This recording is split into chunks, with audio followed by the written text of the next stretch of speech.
जास्त रकमेचा घोटाळा झाल्याचा अंदाज असून त्यात सिडको आणि नगरविकास विभागाच्या अधिकाऱ्यांचा समावेश असल्याचा आरोप हा आमदारांकडून झालाय। राज्य विधिमंडळाचं पावसाळी अधिवेशन संपेपर्यंत या प्रकरणी एक बैठक लावून आमदारांची मतं जाणून घेणार असल्याचं सामंतांनी सांगितलं। तसंच दोषी व्यक्तींवर त्यांनी तात्काळ कारवाईचं आश्वासनही दिलंय। खासगी बिल्डरपेक्षाही जास्त किमती त्या ठिकाणी आकारण्यात आला आणि त्यामुळे पसंतीचे घर म्हणणारी ही योजना जनसामान्यांसाठी नापसंतीची होते की काय अशी स्थिती तयार झाली होती।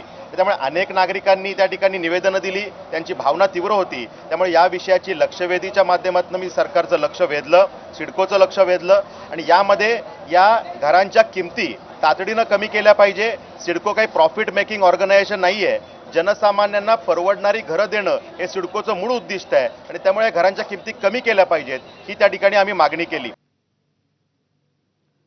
आणि या बातमीनंतर मुंबई ईस्ट वेस्टमध्ये घेऊयात एक ब्रेक, पण तुम्ही पाहत राहा एबीपी माझा।